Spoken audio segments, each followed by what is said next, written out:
매년 100억 원이 넘는 적자를 기록하는 팔룡터널의 투자기관인 대주단이 적자를 감당하기 힘들다며 창원시에 대책을 요구하고 나섰습니다. 2030년부터 불에 탈 수 있는 폐기물의 직접 매립이 금지된 가운데 진주시와 사천시의 소각장 광역화 논의를 서둘러야 한다는 주장이 제기됐습니다. 부산경찰청 마약범죄수사대는 필리핀에서 마약류를 밀반입해 국내에 유통하거나 투약한 혐의로 17명을 구속했습니다. 이들은 SNS 등을 통해 접근한 구매자에게 가상자산을 받고 마약을 유통한 혐의를 받고 있습니다. KBS 창원은 창원 국가산단의 성장사와 미래 과제를 살펴보는 기획보도를 이어오고 있습니다.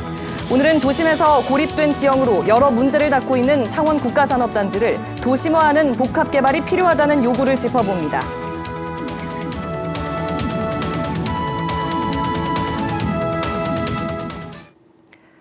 여러분 안녕하십니까? 7시 뉴스 시작합니다. 민자도로인 창원 팔룡터널이 만성적인 적자로 이르면 하반기에 운영이 중단될 위기에 처했습니다. 민간사업자의 채권단이 적자 문제를 해소할 대책을 창원시에 요구하며 경우에 따라 자금 회수에 나설 수 있다는 의사를 밝혔기 때문입니다. 상황이 이런데도 창원시는 3년째 검토만 하고 있습니다. 첫 소식 송현준 기자가 보도합니다. 2018년 민자도로로 만든 창원 팔룡터널. 실제 통행량은 예측 시의 30% 수준에 그칩니다. 해마다 적자가 쌓여 누적 적자는 516억 원에 이릅니다. 사업에 참여한 건설사들은 추가 대여금 280억 원을 부담하며 터널을 운영해왔지만 최근 입장이 바뀌었습니다. 민자사업자에게 사업비를 빌려준 채권단이 창원시에 이달 말까지 적자 대책을 제시하라며 요구했기 때문입니다. 4월 말까지 이 구체적인 올 연말까지의 구체적인 협상이 제시가 되지 않을 경우는 이 기한이익을 상실을 한다고 이렇게 최종 통보를 한 상태입니다. 창원시가 적자 문제를 해소할 방안을 마련하지 않는다면 최악의 경우 하반기에 팔룡터널 운영이 중단될 수 있다는 것이 사업 시행자의 설명입니다. 채권단이 1,182억 원으로 추산되는 해지시 지급금을 포함해 팔룡터널 운영권과 통행료 등을 담보로 잡았기 때문입니다. 팔룡터널에 관련된 통장이 가압류가 되고요. 대출도 모든 게 이제 중단이 돼버립니다. 인건비니 모든 한전 수탁비라든지 이런 비용을 지급할 수 없기 때문에 터널 이용자의 불편이 우려되지만 창원시는 당장 터널 이용 중단은 없을 거라며 원론적인 입장만 되풀이합니다. 협상이 진행 중이므로 우리 시는 재정적 측면이나 공익적 측면에서 현재 종합적으로 사실 검토를 하고 있습니다. 지난해 7월 시작된 창원시와 민자사업자의 팔룡터널 재구조화 협상은 타협점을 찾지 못한 상황. 터널 이용자의 불편이나 창원시의 수백억 원대 추가 재정 지원 가능성도 배제할 수 없습니다. KBS 뉴스 송현준입니다. 가연성 폐기물 매립 금지 등 갈수록 강화되는 환경 규정에 자치단체마다 소각시설 확충에 나서고 있는데요. 환경부가 인근 시군이 공동으로 참여하는 광역 소각시설의 지원을 늘리고 있어 진주와 사천도 소각시설 광역화 논의를 서둘러야 한다는 목소리가 나옵니다. 조미령 기자의 보도입니다. 2년 전 문을 연 통영시와 고성군의 광역 소각시설.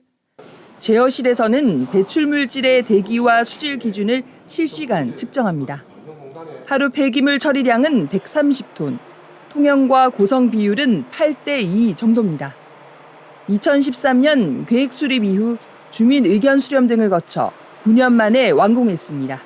타 지자체의 모범 사례로 각광을 받고 있으며 정부의 폐기물 최적화 정책에 따라 추진하여 국비 지원이 정액되므로 지방비 절감 효과가 있습니다. 2030년부터 가연성 폐기물 매립이 금지됨에 따라 환경부는 인접시군이 소각시설을 광역화할 경우 국비 지원을 30%에서 50%로 늘립니다. 통영과 고성도 광역화로 사업비를 105억 원 아꼈습니다. 여기다 추가 지원으로 주민 편의시설로 수영장을 짓고 공무사업으로 조합이 운영하는 친환경 에너지타운까지 만들었습니다. 소각시설 확충을 제각각 추진하는 진주시와 사천시도 광역화를 고민해야 한다는 주장이 나오는 이유입니다. 무엇보다도 저는 이 주민들에게 돌아가는 혜택이 크다. 그런 차원에서 적극적으로 광역화해서 양시가 이렇게 협의를 하면은 정말 도움이 안 되겠나. 경남의 소각시설은 모두 20곳, 하루 최대 쓰레기 처리량은 1,600여 톤. 통영 고성에 이어 남해 하동과 김해 진해가 광역 소각시설 공사에 들어갔습니다.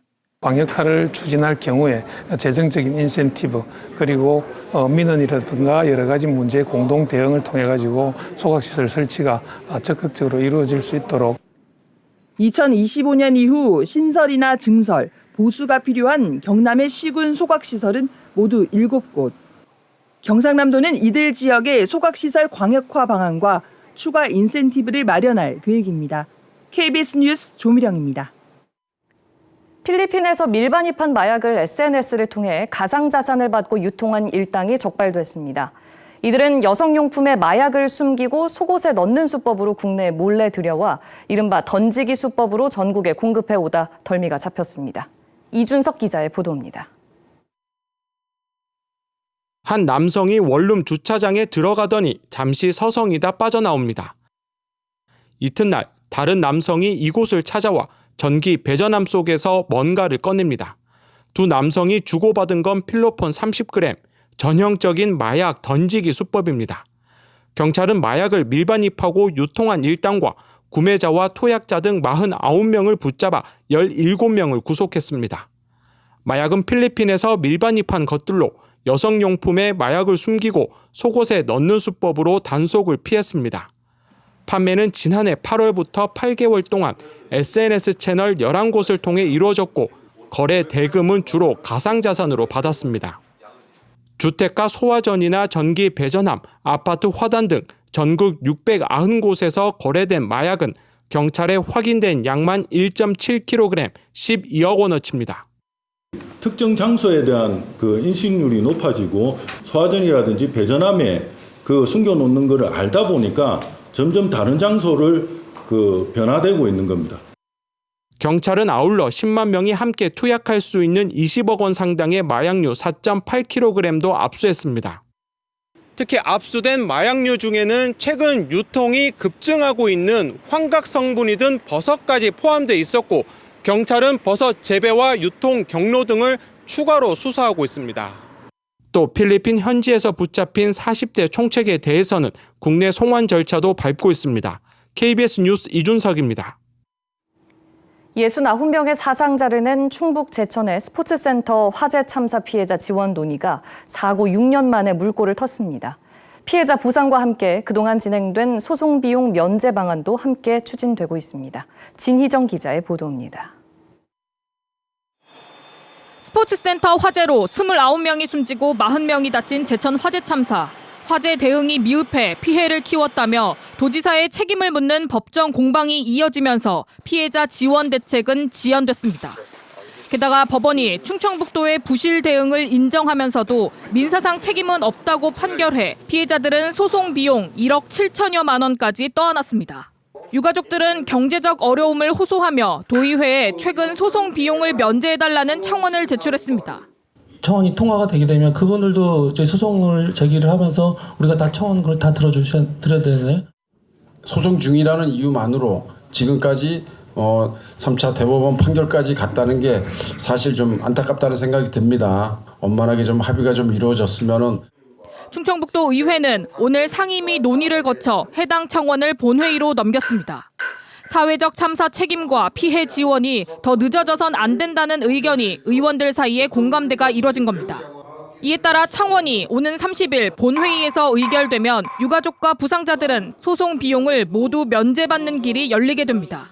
또 오는 7월 위로금 지급 등 피해자 지원 방안을 담은 조례안 제정이 추진되고 있어 참사 6년여 만에 실질적 보상이 이뤄질지 주목됩니다.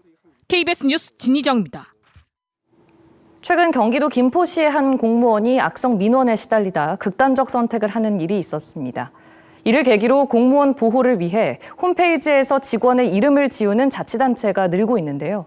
공무원 노조는 이에 더해 악성 민원을 뿌리 뽑을 강력한 대책을 요구하고 있지만 자칫 책임 행정 원칙이 흔들릴 수 있다는 우려도 나옵니다. 최선중 기자가 보도합니다.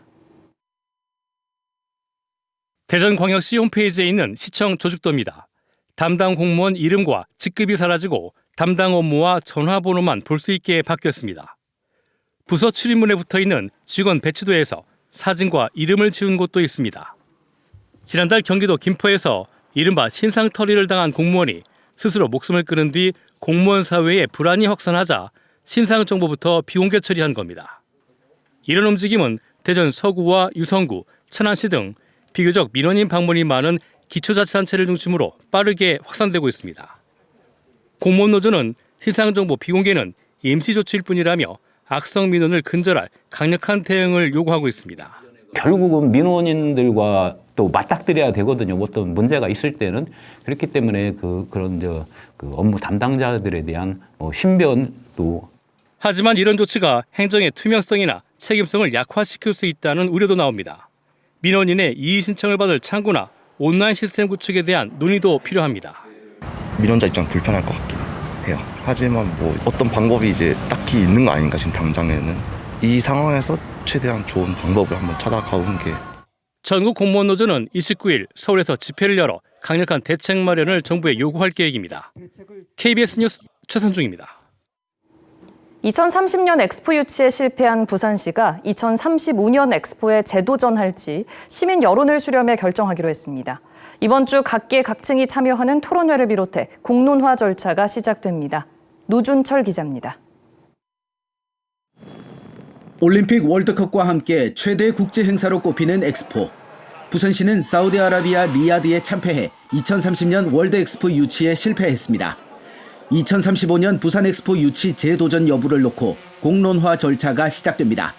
부산시는 모레 부산상의와 부산시의회 등과 함께 엑스포 전문가 토론회를 엽니다. 지난 유치 활동의 문제점을 짚어보고 엑스포 재도전 여부를 논의합니다. 부산 발전의 동력의 축이 될 수 있는 이 새로운 엑스포 유치는 한 번 더 우리 부산 시민들의 많은 의견을 수렴해서 다시 한 번 더 불을 지필 수 있는 그런 계기가 되었습니다. 시민적 공감대를 얼마만큼 잘 만들어 갈 것인가, 특별한 어떤 메가 이벤트로서 우리 사회의 발전은 제가 볼 때는 한계가 많이 있다. 오는 6월 말까지 토론회와 TV 공청회가 이어지고 부산연구원도 검토 용역을 실시합니다.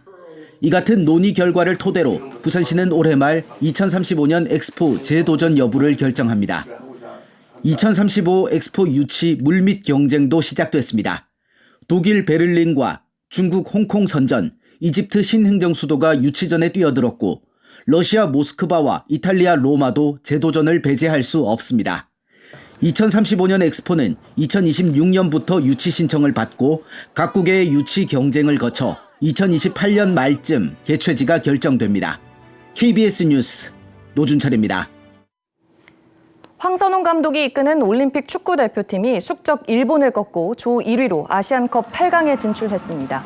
대표팀은 어젯밤 카타르 도하에서 열린 23세 이하 아시안컵 B조 3차전에서 후반 30분 터진 김민우의 선제 결승골에 힘입어 일본을 1대0으로 이겼습니다. 대표팀은 오는 26일 새벽 신태용 감독이 이끄는 인도네시아와 4강 진출을 놓고 대결합니다. 전국 곳곳에서 대형마트 의무 휴업일을 공휴일에서 평일로 전환하고 있는데요. 부산 강서구에서는 대형마트 의무 휴업일을 아예 폐지하기로 했습니다. 마트 노동자들은 건강권을 위협받는다며 반발하고 나섰습니다. 김영록 기자가 취재했습니다. 부산 강서구의 한 대형마트. 매주 둘째, 넷째 주 일요일이 의무휴업일이었지만 이런 의무휴업일이 아예 사라집니다. 강서구가 의무휴업일을 없애고 대형마트가 자율적으로 휴업일을 정하도록 한 겁니다.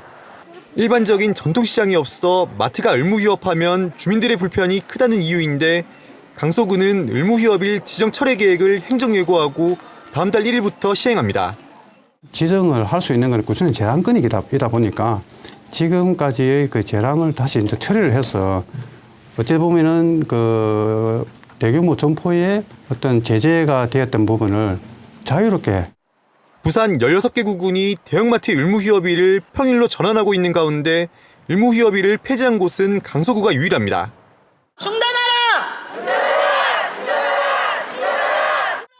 마트 노동자들은 즉각 반발하고 나섰습니다. 의무휴업일 평일 전환으로 골목상권이 위협을 받는 상황에서 의무휴업일조차 없어지면 마트 노동자의 건강권이 강력하게 침해된다고 주장합니다.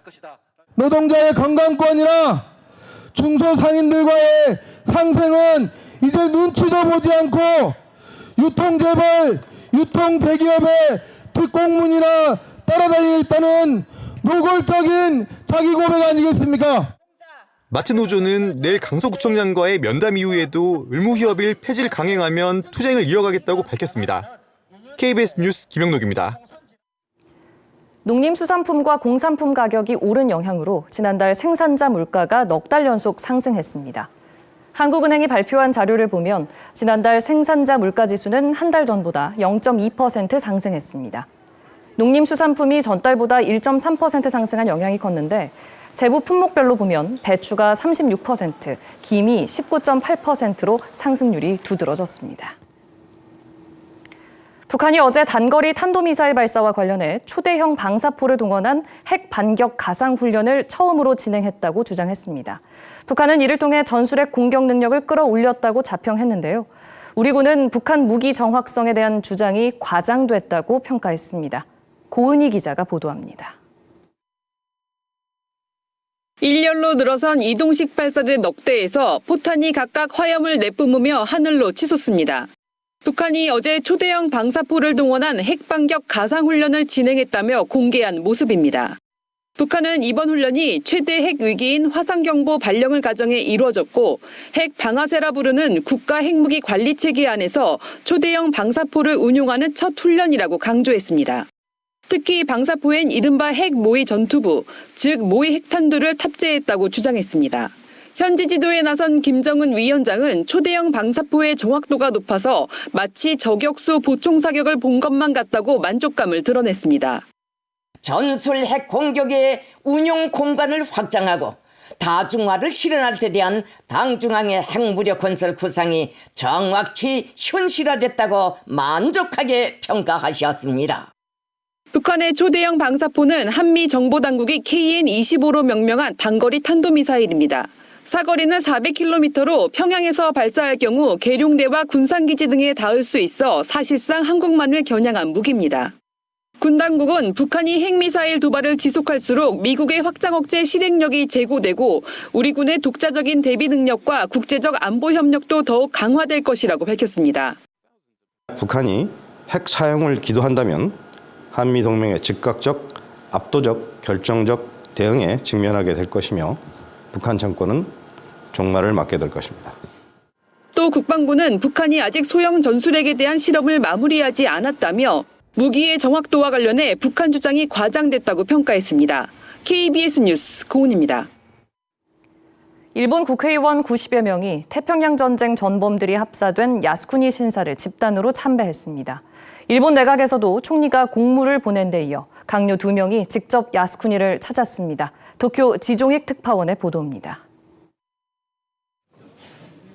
봄 제사철을 맞은 야스쿠니 신사에 일본 국회의원들이 단체로 들어섭니다. 도조 히데키 전 총리 등 태평양 전쟁 전범들이 합사돼 있는 신사를 찾은 겁니다. 이번에 집단 참배한 의원은 94명, 집권 자민당을 비롯해 일본 유신회 등 초당파 의원 모임 소속 의원들로 봄과 가을 제사철마다 참배를 이어오고 있습니다. 이들은 기자회견도 열어 전쟁의 비참함을 후세에 전하기 위한 것이라고 밝혔습니다. いよいよ戦後80年という大きな節目の年を迎えます。戦争の悲惨さ、平和の尊さをしっかりと胸に刻む、そして後世に語り継いでいく。 독도가 일본 땅이라고 주장하다 한국에서 입국이 거절된 신도 요시타카 경제재생 담당상에 이어 우익 성향의 다카이치 사나의 경제안보 담당상도 직접 야스쿠니 신사를 참배했습니다. 앞서 지난 21일엔 기시다 총리가 내각 총리 대신이라고 쓰인 화분을 야스쿠니 신사에 복납했습니다. 일본의 책임 있는 인사들이 역사를 직시하고 과거사에 대한 겸허한 성찰과 진정한 반성을 행동으로 보여줄 것을 촉구합니다. 중국 정부도 침략의 역사를 반성하라고 일본 측에 항의했습니다. 도쿄에서 KBS 뉴스 지종익입니다. 이어서 진주에서 전해드립니다. 진주를 대표하는 봄축제인 진주 논계제가 다음 달 3일부터 나흘 동안 진주성 남강 일원에서 열립니다. 올해로 23번째를 맞는 논계제는 교방의 멋, 맛, 미, 흥, 꿈이라는 5개 테마로 논계의 충정을 추모하는 의안별제와 함께 교방 문화대전 등 다양한 공연과 전시가 펼쳐지게 됩니다. 진주경찰서가 어린이날과 휴가철 아동 청소년 실종에 대비해 지문 사전 등록제를 운용하고 있습니다. 경찰은 18살 미만 아동 청소년과 지적장애인, 치매 환자 등의 지문과 사진, 보호자 인적 사항을 미리 등록해 실종 사고 때 빠른 수색에 활용할 계획입니다. 거창군이 오는 12월까지 어린이 공유냉장고 꾸러기 천사 전방을 시범 운영합니다. 어린이 공유냉장고에는 많은 단체와 개인의 후원으로 학용품과 과자 등이 채워졌고 어린이들이라면 누구나 무료로 이용할 수 있습니다. 공군 3훈련 비행단 213교육대대가 오늘 공군 창설 이후 단일 대대로서는 최장인 25만 시간 무사고 비행 기록을 세웠습니다.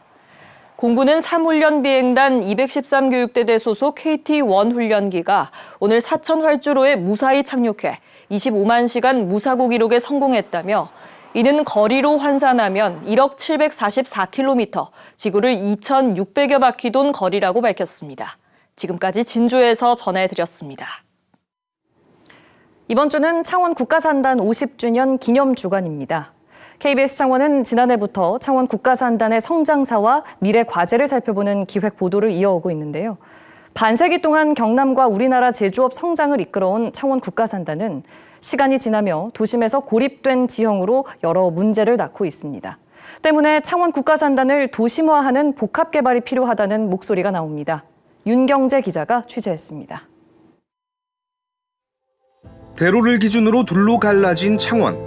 1970년대 굴뚝산업의 상징이었던 중화공단은 사람들의 기피 지역이었습니다. 그래서 직장 공단과 주거지를 분리하는 이른바 직주 분리 방식을 따랐습니다. 대로 북쪽은 도심과 주거지로, 대로 남쪽 탄탄한 집안의 농지는 거대한 공단으로 바뀌었습니다. 지금의 외동, 당시 정리 목리부터 차근차근 공단화됐습니다. 이 산업단지 만들려면 일단 땅이 좋아야 되니까 가장 논밭이 잘 정비되고 좋은 지역부터 그 당시 주민들은 피해가 많죠, 사실은.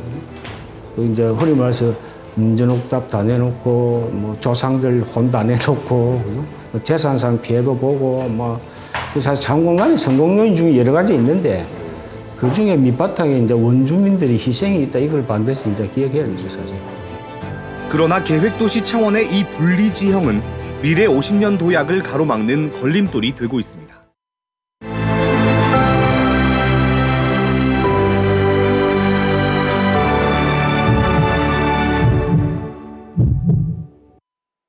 중소제조업체들이 빼곡히 자리 잡은 산단 한가운데 이 회사는 굴착기 같은 중장비 잠금 장치를 만듭니다. 최근엔 문과 결합한 모듈 잠금 장치로 사업을 키우면서 대규모 청년 인력을 채용해 대한민국 일자리 으뜸 기업으로 뽑히기도 했습니다. 사회초년생 청년 노동자들이 유난히 많은 곳, 직장 생활에 만족하고 있는지 물어봤습니다. 휴식과 여가를 즐길 곳이 없는 게 가장 큰 애로사항이라고 입을 모읍니다. 회사 밥 말고도 가끔씩 외식하고 싶기도 하고 그렇지만은 주변에 일단 식당이나 편의점 이런 시설이 많이 부족하다 보니까. 창원 국가산단의 편의시설 실태를 알아봤습니다. 2,500제곱미터의 편의점은 19곳뿐. 이마저 대부분 대기업 안에 있고 영세공장 밀집 지역에는 6곳뿐입니다. 음식점이나 커피숍도 마찬가지입니다. 그나마 몇 곳 되지 않는 체육시설과 병원, 은행도 모두 대기업 안에 있고 영세공장 집적지에는 단 한 곳도 없습니다. 보육시설도 열악하기 짝이 없습니다. 창원대로 넘어 도심까지는 승용차로 왕복 30분 넘는 거리입니다. 창원 국가산단 노동자들이 일과 시간 짬을 내 병원이나 은행을 가거나 점심시간 외부 식당을 가는 건 쉽지 않습니다. 여가 문화생활을 즐기는 건 생각조차 할 수 없습니다. 문화 인프라 이런 쪽이 좀 많이 부족하다고 생각하거든요. 저 회사를 마치고 남는 시간이 있어도 어디 공연이나 그런 걸 보고 싶어도 사실 맞는 시간에도 별로 없고 그런 걸 즐길 수가 없더라고요. 다 공장 주변이고 차도 많이 다니고 네, 그래서 공원 같은 이런 게 있으면은 참 좋을 것 같다고. 청년 인력이 도심과 동떨어져 문화와 여가가 없는 직장을 선호할 리 없습니다. 창원은 이미 한 그 시대가 지난 느낌이야. 그래서 조금 그런 부분이 좀 아쉬운 것 같습니다. 도심과 공단을 나눈 전통적 산단 조성 방식이 산단의 미래 50년을 이끌어갈 청년 인력 수혈을 가로막고 있는 겁니다. 충분히 저희는 양질의 일자리는 제공할 수 있는 요건이 많이 된다고 보거든요.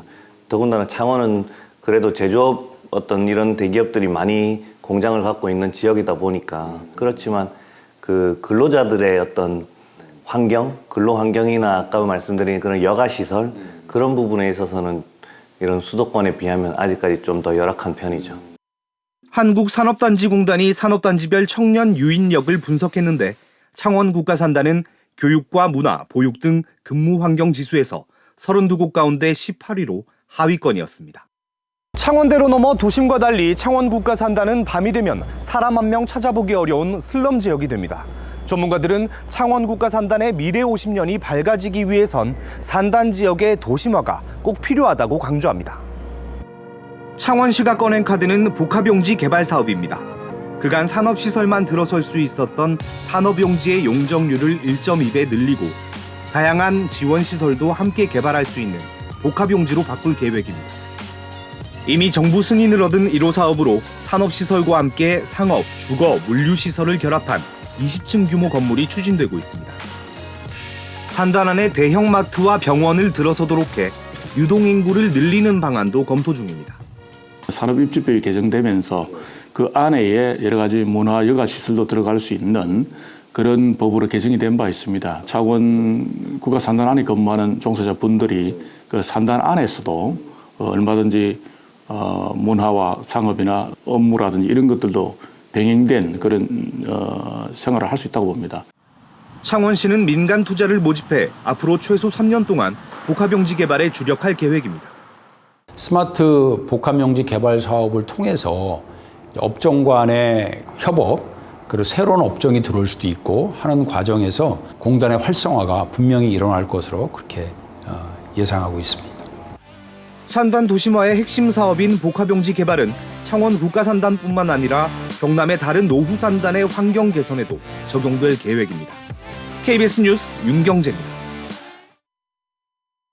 대한민국 경제 성장을 견인해온 창원 국가산단 50주년. 앞으로의 100년을 이끌어가기 위해서 과연 어떤 노력들이 필요할까요? 홍남표 창원시장 스튜디오에 모시고 앞으로의 계획 짚어보겠습니다. 시장님 어서 오십시오. 예, 반갑습니다. 네, 창원 국가산단 50주년. 창원시 입장에서도 상당히 특별한 의미가 있을 것 같아요. 예, 그렇습니다. 창원 국가산단의 역사는 우리 창원 특례시의 역사와 계를 같이 합니다. 어찌 보면은 일심동체라고 볼 수 있겠습니다. 50년 전에 우리 창원 지역은 전행적인 농업지역이었습니다. 박정희 대통령께서 중화학공업 정책으로 바꾸면서 기계공업을 중심으로 한 국가산단이 우리 창원에 만들어졌습니다. 그 이후에 조국 근대화라든지 그리고 우리 산업화를 견인하는 큰 역할을 했고요. 지금에는 우리 창원 시민의 일터이기도 합니다. 당시에 좀 미래를 내다보는 그 도시 계획을 했는데요. 그 단순한 생산 기능만 있는 게 아니라 교육 연구 기능도 집어넣고 그리고 배후에 정주 여건까지 갖춘 굉장히 계획된 그런 도시로 캔버라를 본뜬 그런 도시로 출발을 했습니다. 이제 10년이면 강산도 변한다는데 벌써 50년이 지났고요. 여러 가지 지력도 예전에 비해서 좀 고갈된 것도 없지 않아 있고 새로 대개조를 해서 지력을 보강해야 되는 그런 시점에 이르렀습니다. 네, 말씀하신 것처럼 지금은 새로운 먹거리와 미래 전략이 필요한 시점인 것 같습니다. 창원시에서는 이를 위해서 산단 대개조 프로젝트를 준비하고 있다고요? 예, 그렇습니다. 시간이 흐름에 따라서 변하지 않는 것은 없다고 봅니다. 우리 창원 국가산업공단도 여러 가지 이제 부침도 있었습니다. 그런데 지금 그 부침을 이제 극복을 하고 앞으로 여러 가지 그 시대적 조류라든지 그리고 미래 예측을 기반으로 해서 어떻게 하면 산단이 지속 가능하게 할까 이런 쪽에 많은 방점을 두고 저희들이 새로운 국가산단 대개조 프로젝트를 하고 있는데요. 특히 중요한 것은 기업들이 혁신을 아주 쉽게 할 수 있는 환경을 만들어주는 게 첫 번째일 것 같고요. 그리고 두 번째는 또 범지구적으로 지금 기후위기에 대응해서 탄소 중립을 선도하는 그런 산단으로도 거듭나야 되는 그런 책무를 또 안고 있습니다. 그런 쪽으로 또 산단이 바뀌어 나가야 되는 문제. 그리고 단순하게 어떤 계속 제조만 하는 게 아니라 새로운 걸 만들려고 그러면 그 역량이 굉장히 높아져야 됩니다. 역량을 높이기 위해서는 상시 학습이 가능한 그런 또 우리 산단을 좀 바뀌어 나가야 됩니다. 이와 관련해서 영내에 있는 대학들과 협력도 굉장히 중요하고 또 외부에 있는 더 좋은 대학들을 유치하는 것도 굉장히 중요하다고 봅니다. 이뿐만 아니라 지금도 시대는 또 워라밸 시대입니다. 그렇죠. 근로자들이 일만 하는 곳이 아니라 여기서 문화라든지 여가를 즐기고 또는 외부 사람들도 관광을 위해서 오는 그런 행태로 산단이 굉장히 활력을 만들어내야 되는데 이번 대개조 프로젝트에서는 이러한 4가지 점을 중앙점을 두고 큰 마스터 플랜을 짰습니다. 말 그대로 대개조인 것 같습니다. 그렇습니다.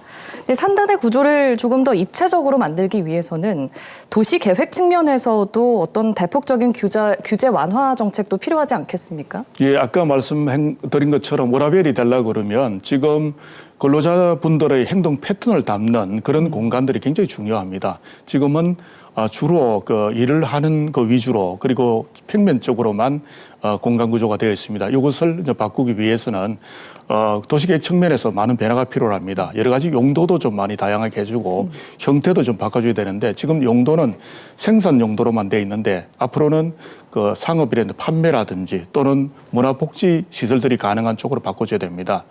지난해에 우리 그 공단 안에 있는 공업 지역에 일부 복합 용도에 관계되는 시설들을 허용하도록 한 바가 있고요. 이번 상반기에 아마 착공이 될 예정에 있습니다. 그리고 창원 대로변에 연해서 있는 준공업 지역이 있는데 여기에는 여러 가지 비즈니스 공단에 있는 기업들이 만들어낸 걸로 비즈니스가 이루어지는 공간들 그리고 문화복합 시설들 그리고 R&D 시설이랄까 또 젊은 사람들의 좀 싼 가격에 주거를 또 공급할 수 있는 이런 용도로 다양하게 하는 도시계획적 측면에서 지금 변화를 주기 위해서 지금 그 관련 제도를 지금 바꾸고 있습니다. 네, 그 규제적인 뒷받침도 분명히 필요하겠죠. 새롭게 조성될 창원 방위 원자력 융합 국가산단, 창원 국가산단 2.0의 방향도 어느 정도 윤곽이 나왔습니까? 네, 그렇습니다. 지난해에 윤석열 정부에서 새롭게 추진한 새로운 국가산단 응모가 있었는데 창원시에 우리 직원들과 같이 노력을 해서 응모해서 아마 경남에서 처음으로 국가산단이 지정된 바 있습니다. 그럼 왜 원자력과 방위 산업이냐 하면 원자력은 에너지가 우리 인간이 살아가는 데 꼭 필요한 거기 때문에 이게 지속 가능합니다. 그리고 방산 역시 국가가 존립하려고 그러면 방산 산업이 없으면 안 되기 때문에 이 2개 산업 분야를 지속 가능성 면에서 우리가 선정을 한 바가 있고요. 그리고 그 종전에 산업화 시대 때의 공단은 물을 넣고 용수를 넣고 전기를 넣고 그다음 도로를 까는 이런 정도에서 거쳤다면은 지금 지식정보화 사회에서의 산단은 많이 좀 달라져야 됩니다. 끊임없이 새로운 변화를 만들 수 있는 역량을 또 공급하려고 그러면 공공연구기관들도 유치를 해야 되고요. 그리고 또 기업들이 굳이 수도권이라든지 또는 대전에 가서 검사 인증이랄까 이런 것들을 받으러 가지 않도록 하는 게 중요한데 그런 관련 인프라 관련된 거를 구축을 해서 기업들이 혁신을 쉽게 할 수 있는 그런 산단으로 만들기 위해서 저희들이 노력을 하고 있습니다. 이제 지난 50년이 흘렀고 미래 100년 기대해도 되겠지요? 네. 저희들이 인구 5천만이 넘는 대한민국으로서는 제조업 없이는 국가 생존이 어렵습니다. 그래서 그런 자부심을 갖고 우리 창원에서 대한민국의 미래, 창원의 미래를 책임지도록 저희들이 노력을 하도록 하겠습니다. 네, 앞으로 좀 힘써 주십시오. 오늘 말씀 잘 들었습니다. 네, 최선을 다하겠습니다.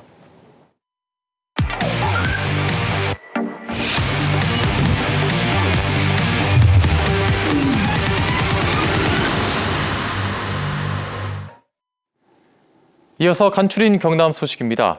경상국립대가 내년도 의대 신입생 증원분을 절반으로 줄여 선발하기로 결정했습니다. 경상국립대는 오늘 학무회의에서 내년도 의대 신입생 증원분을 절반으로 줄여 입학 정원 200명 가운데 138명을 선발하고 2년 뒤인 2026학년도에는 정원 200명을 모두 모집하는 방안을 과반수 이상 찬성으로 의결했습니다. 경상국립대는 이후 학칙 개정 등 후속 절차에 착수할 예정입니다. 경남 도민들의 교통비 부담을 줄이기 위한 대중교통비 환급 지원 사업이 내일부터 시행됩니다. K패스로 불리는 경남의 대중교통비 환급 사업은 한 달에 15차례 이상 대중교통을 이용할 경우 일반 성인은 요금의 20%, 청년층은 30%, 저소득층은 53%를 다음 달에 돌려받게 됩니다.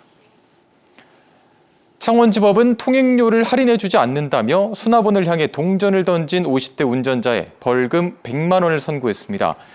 해당 운전자는 지난해 7월 창원시 마창대교의 한 요금소 수납원으로부터 주말 요금은 할인되지 않는다는 말을 들은 뒤 거스름돈으로 받은 500원을 수납원을 향해 던져 폭행 혐의로 재판에 넘겨졌습니다. 창원지방법원은 고양이 70여 마리를 죽인 20대 A씨에게 징역 1년 2개월을 선고했습니다. A씨는 길고양이들이 자신의 차량에 흠집을 냈다는 이유로 2022년 12월부터 10개월 동안 경남 김해와 부산 등에서 모두 54차례에 걸쳐 고양이 70여 마리를 죽인 혐의로 기소됐습니다. 어젯밤 8시 10분쯤 함안군 군북면 한 마을 도로 입구에서 1톤 화물차를 운전하던 60대 김모 씨가 의식을 잃은 채 발견돼 병원으로 옮겨졌지만 숨졌습니다. 함안경찰서는 숨진 김 씨가 평소 심장 질환을 앓고 있었다는 점을 토대로 운전 도중 심장 발작으로 의식을 잃으면서 사고가 난 것으로 보고 있습니다. 어젯밤 9시 15분쯤 김해시 생린면의 폐기물 재활용 업체에서 불이 나 1시간 25분 만에 꺼졌습니다. 이 불로 건물 외벽과 컨테이너 등이 타 소방서 추산 2,800만 원의 재산 피해가 났습니다. 경찰과 소방당국은 정확한 화재 경위를 조사할 방침입니다. 지금까지 간추린 경남 소식이었습니다.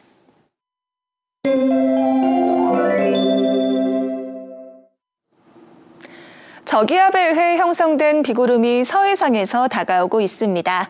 이 비구름은 점차 우리 지역에도 영향을 주겠는데요. 이번 비는 내일 아침 잠시 소강 상태를 보이는 곳이 있겠고요. 오후까지 이어지겠습니다.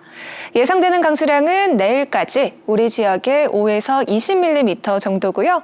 내일 오전부터 낮 사이 대기가 무척 불안정해지면서 곳곳으로 돌풍과 함께 천둥 번개가 치는 곳이 있겠습니다. 한편 비와 함께 내일은 대부분 지역에서 순간 풍속 초속 15m 이상의 강한 바람이 불겠는데요. 시설물 점검 등 안전사고에 각별한 주의가 필요하겠습니다. 내일 아침 창원이 13도, 창녕이 12도 예상됩니다. 한낮에는 창원이 21도, 의령이 23도까지 오르면서 오늘보다 2에서 3도가량 높겠습니다. 서부 지역도 진주가 12도, 거창이 10도로 출발하는 아침이겠고요. 한낮에는 산청이 20도, 합천이 22도까지 오르겠습니다. 바다의 물결은 동해남부 먼바다에서 최고 4m로 거세게 일겠습니다. 비는 내일 오후 사이 대부분 그치겠고요. 비가 그치고 난 뒤 당분간 기온이 크게 올라 다소 덥게도 느껴지겠습니다. 날씨였습니다. 7시 뉴스 마칩니다. 오늘도 시청해주셔서 고맙습니다.